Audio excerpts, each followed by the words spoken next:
Today I have a quick Imprint pickup video, and this is a really interesting batch of films that I've got here, and it shows why Imprint can be quite dangerous for collectors. There isn't one type of cinema here. We've got a slick 90s neo-noir, a completely unhinged 80s sci-fi epic, a heartfelt gangster coming-of-age drama, and then we just throw in some Hong Kong wuxia madness at the end as well. And yeah, crazy, wild. Two of these releases I have seen before and I absolutely adore, and two are new to me. So yeah, Imprint for me, it's a label that can be a little bit unpredictable.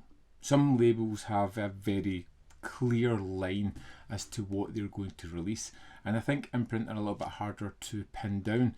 You know, you've got the studio dramas, you've got the cult films, the crime pictures, the Hong Kong action, forgotten thrillers, you've got these big box editions, you've got collections that they do, and I think that this batch kind of sums up a little bit of what everything that Imprint do.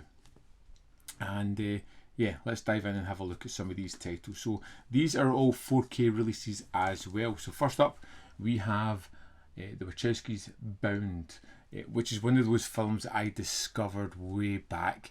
It's a wonderful neo-noir. You know, before The Matrix, the Wachowskis made this like incredibly tight, stylistic, really nasty little thriller about Violet and Corky, two women planning to steal from the mob.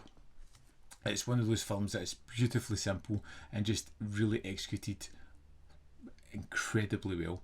It doesn't need to be massive, it doesn't need 100 locations. It's about tension, it's about the glances, it's about the trust and sexuality within the characters, and how two people could outsmart an organisation. Gina Gershon is absolutely incredible in this one. So is Joe Pantoliano, so is Jennifer Tilly. It's got a great cast, it's just wildly well done, and it's one of those films that doesn't get talked about enough, but it should be, because it is absolutely incredible. Next up is one of those absolute cult classic favourites of mine that it's just wild. When you try to explain it to someone, you sound like a crazy person, but you need to remember the 80s was the height of drugs. And in that we have Lifeforce, Tobe Hooper's 80s sci-fi classic. It's a canon film. Space vampires, Halley's Comet, London being destroyed by cosmic energy, and Matilda May walking through the film like an alien nightmare, and a level of excess that only the 80s could deliver. I love films like this because they feel like nobody thought about, should they do it? Should they stop? Should they do less? They just kept going, and it's ridiculous, but it's ridiculous in a way that I absolutely admire, because Lifeforce goes for it. Unabashedly, it wants to be sexy, scary, operatic and apocalyptic, and it's completely mad, but in a so fun, it's good way. It has the structure of a B-movie, but the ambition of something much bigger.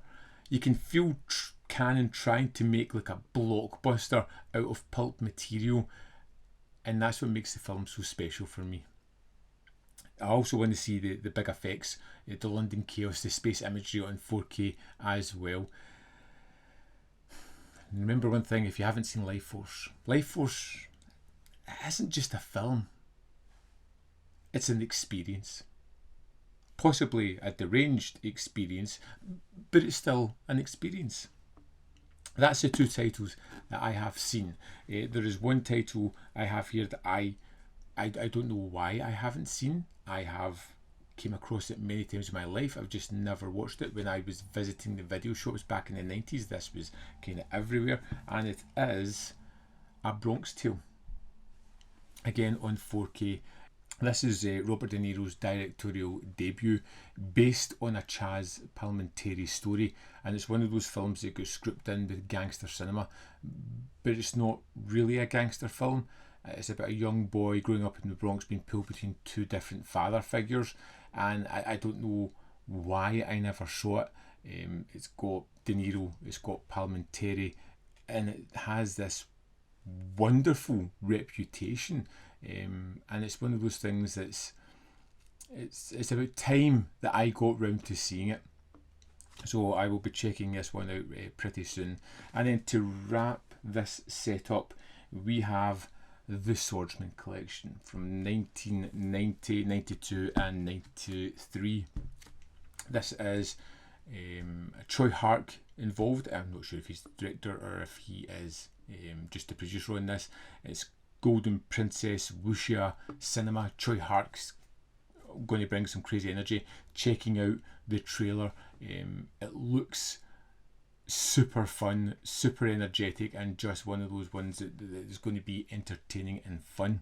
What I'm hoping for from these films and checking out the trailers is I want that kind of crazy movement that feels impossible.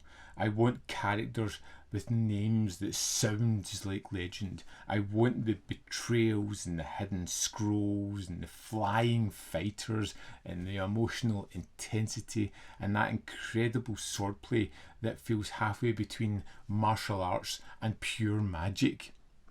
This steelbook set is the kind of thing that Imprint have been doing incredibly well recently. When I think back to a Better Tomorrow trilogy or the Prison on Fire or the Once a Thief releases that I've got, they've got these wonderful hardbox sets with these incredible steelbooks and booklets inside them. They do the Blu-rays, they do the 4Ks as well. It should be noticed that it's just the first film that's 4K on this, the other two are Blu-ray.